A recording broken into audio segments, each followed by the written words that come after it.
7 world-class award-winning plugins used by countless professional engineers in post, broadcast, music, and even live sound. Join the elite who own Sonox Elite because you're worth it. Wait, what? Because you're worth it? Cut! We're here at Musikmesse 2014 and I'm with Dom on the Bitwig stand, and Dom's going to tell us about Bitwig Studio, which is a new DAW. It's been in beta for a while, we've heard some things about it, but Dom, do you want to give us a quick introduction and a walkthrough of what it's capable of? Yeah, absolutely. So we call it the next generation music creation software, which is quite a term, but we try to explain that it's a whole new development. We just took our experience of 20 years of sequencer history, what we really love to use. We know all the products. I, for example, started with trackers, used Cubase 1 on an Atari, then I was a Logic head for years. I was really into live for many years, and we now try to come up with a complete new product that grabs all the best concepts we know and tries to improve on the concepts that we thought there's still room for improvement. So, complete new development. It runs on Mac, Windows, and Linux, which is also pretty interesting, I think.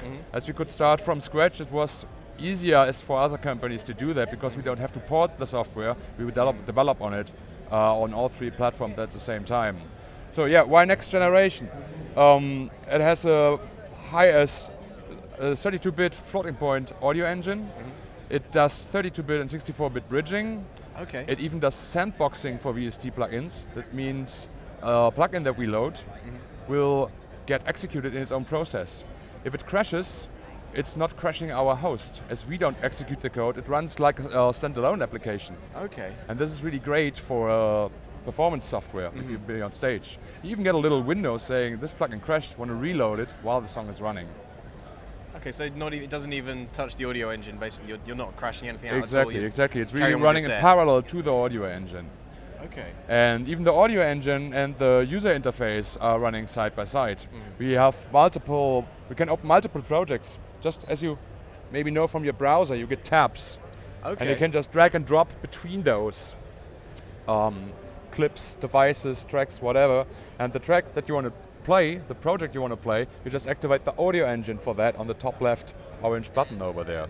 So that's why I like to call it the next generation music software. We don't drag around old code like for 10 or 15 years. We could really start with the latest technology stuff from scratch.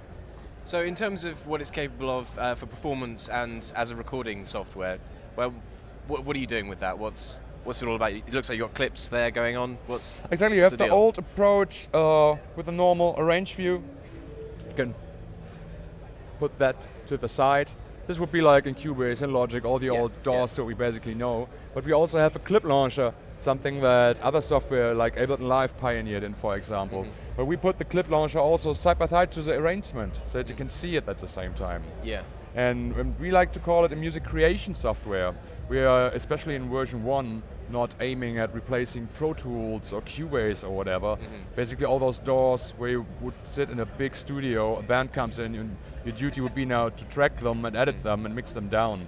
We want to do something where you create music in. If you take a look what is around the music, in the charts, in the clubs, whatever, music gets created in the sequencers nowadays. It's not that you write your song at home, go to the studio, and there you record it, but it really starts to live and starts to grow in the sequencer. So we try to somehow merge a bit of the sound design workflow with the production workflow and the arrangement workflow. And that's why it's music creation more than a pure editing DAW. Okay, so also, do you want to talk us through some of the effects that you have? Because you do some interesting things with being able to load several instances into XY grids and things like that. There's some fun stuff going on in there. That is exactly what I mean about merging sound design and production things. What we have is, for example, we have the usual things like effects, instruments that you all know from other sequences. But we also have things like containers. And a container is a plugin that does not do sound on its own. Let's start with an XY instrument. This one I really like. This is a container that gives you the possibility to put a plugin into every of those 4 corners. I put 4 instruments in there, I play, and I can morph between those. I can save that whole as a package, and so yeah, there you are, sound design within the sequencer itself. That's very cool. It goes further. We have a multi-band effects container. I just set the split frequency, and I can put in 2 plugins in those 2 slots. All those things work with our own plugins as well as VSTs, which is really great, because this takes us to the next thing that doesn't do audio on its own. Those are our modulators. Imagine you have a plugin and it's missing an LFO. You just grab the plugin. Let's take our synthesizer, the polysynth. Instruments, polysynth, and now you throw polysynth into that effect insert slot. Now polysynth is living more or less inside of that LFO modulator plugin, and I can assign now the LFO to whatever parameter I like using what we called our unified modulation system. Okay, and this is just by clicking on LFO and then click and dragging on the parameter to get that modulation. Use that system within the synthesizer instead of a modulation matrix. I can click on velocity and put velocity on something. We use it for macro controls as well as for those modulator plugins. So then you can map that to a controller or whatever. You can map the macro controls to a controller, and it's really only modulating. It's not that it's hardwired to the knob. No. In a lot of other products, then you can't change that knob anymore, but only the macro control. But we are just modulating everything. Right, okay. So that you can have always access to the parameters to change them yourself. Speaking of the LFO, it doesn't stop there. You can put a VST into that slot. Now you have LFOs for that VST that might not have been equipped with LFOs. A lot of people are disappointed if I tell them that in version 1.0 we don't have sidechaining for VST plugins. Right. We have something better, more or less. As I showed you, that is our audio mod. That's an envelope follower. And I can set our envelope follower to listen to any track in the project, throw again a VST or one of our devices into it, and now I can basically sidechain whatever I want to sidechain. I have a plug-in compressor that is not a sidechain compressor. I can make it pump. I can even sidechain the cutoff now from a synthesizer that would not have that ability. And those are all the functions and features that we think of as more like meta features, killing more little features you would have to take into account, have a bigger idea and make it a bit more user-friendly. So also you've got, this is a Nectar keyboard here from the guys just over here, but you're working quite closely with Nectar on the integration of their control surfaces and their controllers generally. On our side, it's interesting that we offer a JavaScript API in between Bitwig as a software and your MIDI controller.